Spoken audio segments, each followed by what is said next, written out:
চাচা, আমি আপনার কিছুতেই এ প্রস্তাব মানতে পারব না। আপনি দয়া করে আপনার এসব প্রস্তাব ফিরিয়ে নিন। চাচা তখন আমায় একটা থাপ্পড় মেরে বলল, কে তোর চাচা? আমি তোর চাচা নই। একদম চুপ, কোনো কথা বলবি না। আপনি আমার চাচা হয়ে কেন মিথ্যা বলছেন? আমি তো আপনার মেয়ের মতো। চাচা তখন আমায় এমন একটি কথা বলেছিল, সেটা শোনার পর আমার সারা শরীর ঠান্ডা হয়ে গিয়েছিল। বাকি ঘটনাটি গল্পতেই বলছি। ছোট একটা গ্রামে কুঁড়েঘরে থাকত ললিতা আর তার মা আনারকলি। ললিতার বাবা নেই। ছোটবেলা থেকে তার মা আনারকলির মুখে শুনে এসেছে যে তার বাবা মারা গেছে। ললিতা কখনো তার বাবাকে দেখেনি। তার বাবা কেমন দেখতে ছিল সেটাও জানে না, শুধু নাম শুনেছে। আর কোনো ভাই বোন নেই ললিতার। খুব ভালোই দিন যাচ্ছিল মা মেয়ের। সারাদিন আনারকলি মেম্বার বাড়িতে কাজ করল, আর সন্ধ্যা হলেই ফিরে আসতো তার ছোট্ট কুঁড়ে ঘরটায়। রোজ রোজ ললিতা রাস্তার পাশে দাঁড়িয়ে অপেক্ষা করত মায়ের জন্য। তারপর যখন আনারকলিকে দেখতে পেত তখন মিষ্টি এক হাসি দিয়ে মাকে শক্ত করে জড়িয়ে ধরত। এরপর মা মেয়ে গিয়ে খেয়ে দিয়ে ঘুমিয়ে পড়ত, আবার সে সকালে আনারকলি উঠে রান্না বান্না শেষ করে মেয়ের জন্য খাবার রেডি করে চলে যেত। ললিতা পড়াশোনায় খুব ভালো ছিল, কারণ তারও খুব ইচ্ছে মায়ের স্বপ্ন পূরণ করার। এবার এসএসসি পরীক্ষা দেবে ললিতা, কিন্তু এর মধ্যেই মা চলে গেল। এখন কোথায় থাকবে, কি করবে? আরও কি পড়াশোনা করতে পারবে ললিতা? হেঁচকি তুলে কাঁদছে ললিতা। এখানে গ্রামের ছোট বড় অনেকেই উপস্থিত রয়েছে। বাড়ির উঠানে ঠান্ডা মাটির উপর শুধু একটা পাতলা চাদর বিছিয়ে শুইয়ে রেখেছে আনারকলিকে।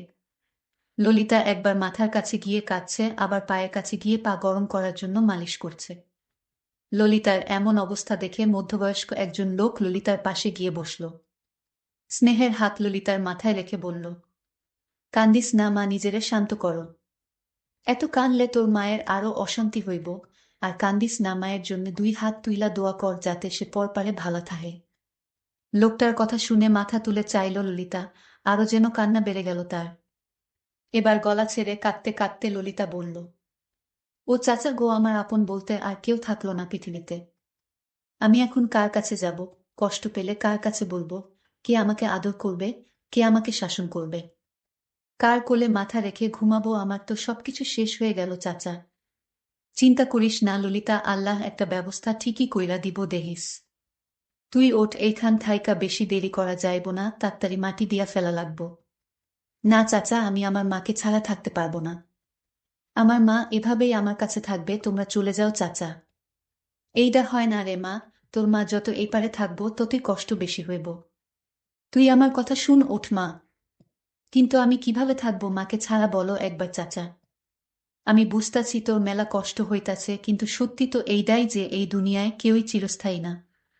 আইজ তোর মা গেল, কাইল আমি যামু, পরশু আবার আরেকজন যাইব, এমনি দুনিয়া চলে রে। তুই আমার সাথে আমার বাড়িতে থাকবি এখন থাইকা। আমার পোলাপাইনদের সাথে থাকবি। চোখ মুখ মুছে উঠল ললিতা। কিছু মহিলা এসে আনারকলিকে নিয়ে গেল গোসল করাতে। ললিতা ঘরের মধ্যে ঢুকে ছোট্ট চৌকিতে বসে আবারও দু চোখের পানি ছেড়ে দিল। আনারকলির বালিশটা বুকে চেপে ধরে বলতে শুরু করল, মা গো, এই বালিশে তুমি মাথা রেখে ঘুমাতে। তোমার চুলের তেলের সুগন্ধ এখনো রয়ে গেছে মা, শুধু তুমি চলে গেলে। কিভাবে পারলে তুমি তোমার ললিতাকে একা করে দিয়ে চলে যেতে? তুমি তো সবসময় আমার ছায়া হয়ে থেকেছ, তাহলে আজ কেন চলে গেলে মা? কেন এত স্বার্থপর হলে তুমি মা? ললিতার বয়সী এক মেয়ে এসে পাশে বসল। কাঁধে হাত রাখতেই ফিরে তাকালো ললিতা। মেয়েটাকে জাপটে ধরে হু হু করে কাঁদতে শুরু করল। ললিতার মাথায় হাত বুলিয়ে দিতে দিতে মেয়েটা বলল, কাঁদিস না রে ললিতা, এরপর তো অসুস্থ হয়ে যাবি। দেখ, আজ তুই যে পরিস্থিতিতে দাঁড়িয়ে আছিস, কাল আমাকেও সেই পরিস্থিতিতে দাঁড়াতে হবে। কখন কার কি হয়ে যায় সেটা বলা যায় না রে। তুই আমার সাথে চলো, আব্বা তো বলল তোকে আমাদের বাড়িতে থাকতে। ললিতা হাতের উল্টো পিঠ দিয়ে চোখ দুটো মুছে বলল, কিন্তু সুমি চাচি তো আমাকে পছন্দ করে না, তাহলে আমি কিভাবে যাব? না না, আমি এখানেই থাকবো।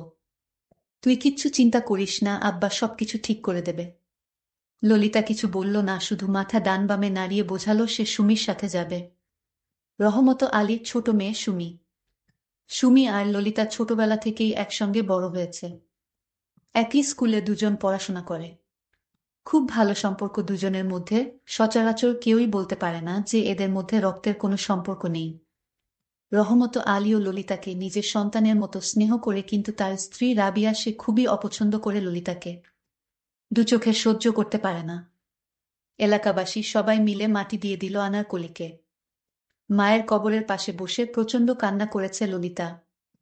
সুমি তাকে ধরে বাড়িতে নিয়ে গেল। ললিতাকে দেখেই সুমির মা শায়লা চেঁচিয়ে উঠল। মায়ের এমন ব্যবহার দেখে সুমি বলল, মা, এবার তো একটু মানুষ হও। সেই ছোটবেলা থেকে দেখছি তুমি ললিতাকে সহ্য করতে পারো না। সবসময় মেয়েটার গালমন্দ করতেই থাকো কেন বলো তো? শায়লা তেড়ে এসে সুমিকে একটা চড় বসিয়ে দিয়ে দাঁতে দাঁত চেপে বলল, কি কইলি তুই? আমি মানুষ না? তোর এত বড় সাহস কেমনে হইল রে? তুই জানোস না আমি কি কারণে ওরে সহ্য করতে পারি না? কারণ তোর বাবা আমাকে রেখে ললিতাকে দিয়ে তার পায়ের ব্যথা সরানোর জন্য ললিতাকে দিয়ে মালিশ করায়। কেন আমি পারি না তার সেবা যত্ন করতে? ললিতাকে কেন শুধু শুধু কষ্ট দিবে? ললিতাকে দিয়ে তোর বাবা পায়ে তেল মালিশ করায়। কেন আমি পায়ে মালিশ করে দিলে ব্যথা কমবে না? তোর বাবা দিন দিন যেন কেমন হয়ে যাচ্ছে। তোর বাবার উদ্দেশ্যটা কি? বর্তমানে অতীত টেনে আনছো কেন মা? তুমি কি ভুলে গেছো বাবার বাজে স্বভাবের কথা? এরপরও তুমি এসব কথা গলা ছেড়ে বলছো কিভাবে? লজ্জা বলতে কিছু নেই? তুই ওরে নিয়া বাইর হ আমার বাড়ি থাইকা। আমার চোখের সামনে ওরে দেখবার চাই না। এটা তোমার বাড়ি না মা, এটা আমার আব্বার বাড়ি, আর আব্বা নিজেই বলেছে ললিতাকে এখানে এনে রাখতে। তোর বাপের মনে তো মেলা দয়া, খালি টেহা কামানোর ক্ষমতা নাই। নিজের সংসার চলে না, আবার আইছে আরেকজনের নিয়া। যথেষ্ট ভালোভাবেই সংসার চলে মা, শুধু তোমার মুখেই এমন কথা শুনি। তুই কিন্তু মেলা কথা কইতাছ শুনি। এর মধ্যেই রহমত আলী চলে এলো। তাকে দেখে শায়লা আরো দ্বিগুণ রেগে গেল।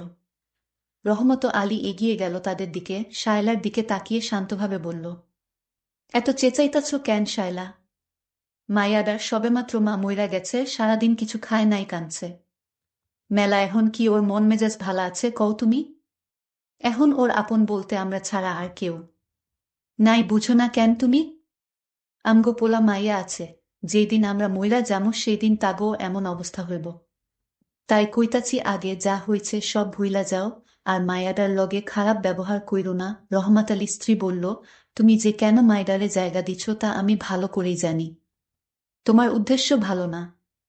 রহমত আলী শায়লার কথায় কান্না দিয়ে সুমির দিকে তাকিয়ে বলল, সুমি, ওরে নিয়া ঘরে যা, মায়াডা সারাদিন না খাইয়া ছিল, কিছু খাইতে দে যা।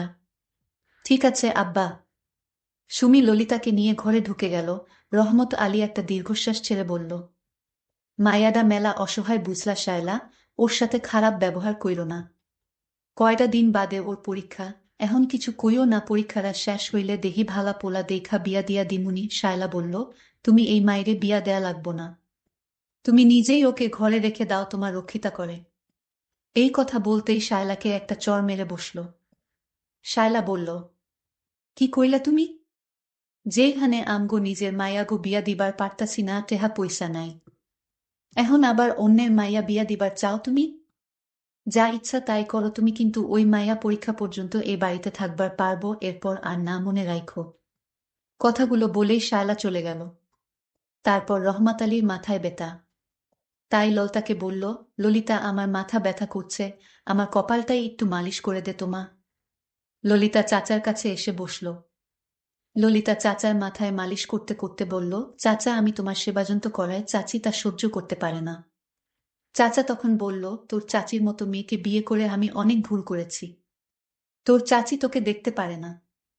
আমি তো চাই তোকে আমার মেয়ের মতো লালন পালন করি, কিন্তু তোর চাচি এইটা চায় না। আমিও বলে দিয়েছি তুমি চলে গেলে চলে যাও, কিন্তু ললিতা আমার বাড়িতে থাকবে, এটাই আমার শেষ কথা। আজ আকাশের অবস্থা তেমন একটা ভালো না।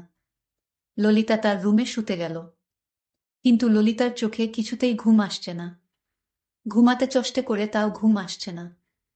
ললিতা ভয় লাগছিল, কারণ সে মাকে ছাড়া ঘুমাতো না। মা তাকে ঘুম পাড়িয়ে দিত। হঠাৎ চাচা আমার রুমে আসলো আর বলল, কি রে মা, তুই এখনো ঘুমাসনি? না চাচা, আমার ঘুমা আসছে না। চাচা তখন বলল, আমি জানি তোর মা তোকে ঘুম পাড়িয়ে দিত।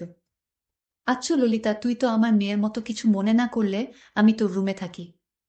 কারণ তোর মা মারা যাওয়ার পর থেকে লক্ষ্য করছি তুই অনেক ভয় পাচ্ছিস।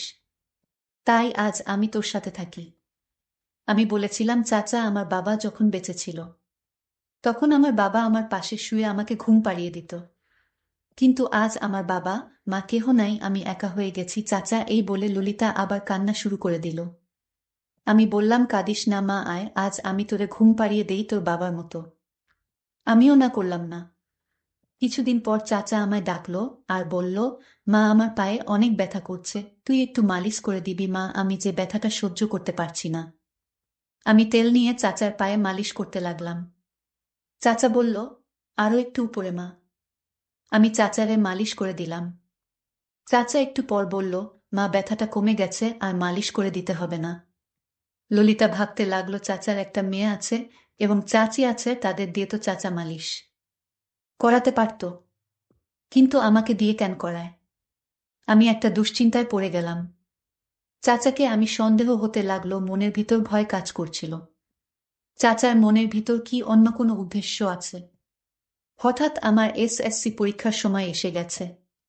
চাচাকে বললাম, চাচা, আমার তো 3,000 টাকার দরকার, পরীক্ষা দিতে গেলে লাগবে। চাচার আসল রূপটা আমি তখনই দেখতে পাই। চাচা আমাকে বলেছিল, আমার একটা কথা রাখবি মা। আমি বলেছিলাম, কি কথা? চাচা তখন আমায় যে প্রস্তাব দিয়েছিল তা শুনে আমার কলিজাটা কেঁপে উঠল। চাচা আমায় বলল, মা, আমি তোর ভালোর জন্যই প্রস্তাবটি দিয়েছি। আমি বলেছিলাম, চাচা, আপনি আমায় যে প্রস্তাব দিয়েছেন সেটা আমি মেনে নিতে পারবো না। আমাকে যে প্রস্তাবটি চাচা দিয়েছিল তা আমি আপনাদের বলবো। আপনার গল্পটি শুনতে থাকেন। চাচা এমন প্রস্তাব আমায় দিতে পারে তা আমি কল্পনাও করতে পারি না। আমি ভেবেছিলাম চাচা আমায় নিজের মেয়ের মতো দেখেন, কিন্তু আমি যা ভেবেছি তা সম্পূর্ণ মিথ্যা। আমার কাছে এমনটি মনে হয়েছিল কারণ চাচার উদ্দেশ্য ভালো ছিল না। বলতে ভুলেই গিয়েছিলাম, মা বেঁচে থাকতে আমি একদিন অসুস্থ হয়েছিলাম। ডাক্তার বলেছিলেন, আপনার মেয়েকে বাঁচাতে হলো 3 লক্ষ টাকা কাউন্টারে জমা দিন, নইলে আপনার মেয়েকে বাঁচানো যাবে না। আমার মা আমাকে বাঁচাতে এত টাকা কোথায় পাবে? কারণ তখন আমার বাবাও বেঁচে ছিল না। আমার মা টাকার জন্য আমার চাচার কাছে গেলেন, কিন্তু আমার চাচা টাকা দিলেন ঠিকই, কিন্তু একটা শর্ত দিয়েছিলেন।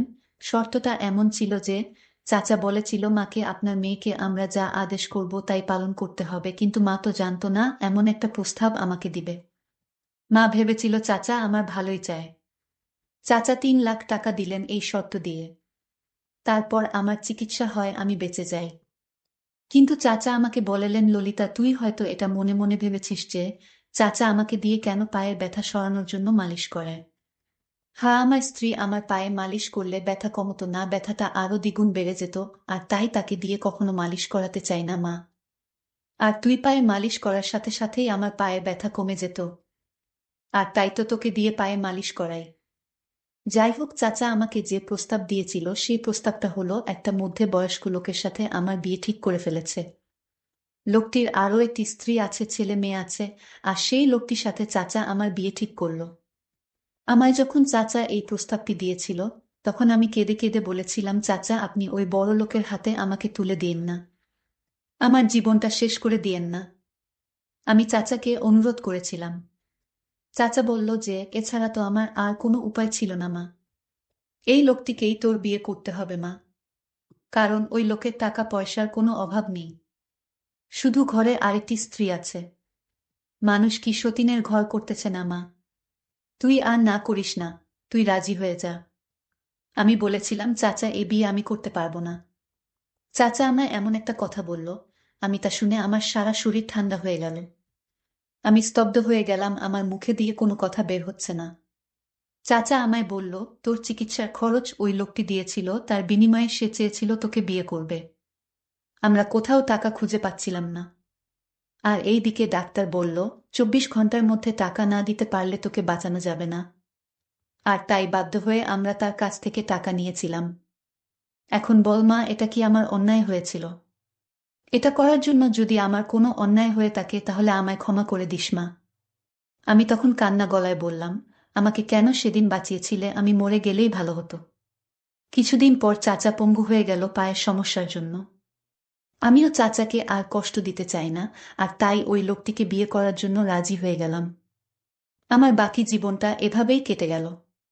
বন্ধুরা, তোমাদের কাছে যদি গল্পটি বিন্দু পরিমাণ ভালো লাগে তাহলে অবশ্যই আমার চ্যানেলটিকে সাবস্ক্রাইব করে পাশে থাকবে। ধন্যবাদ।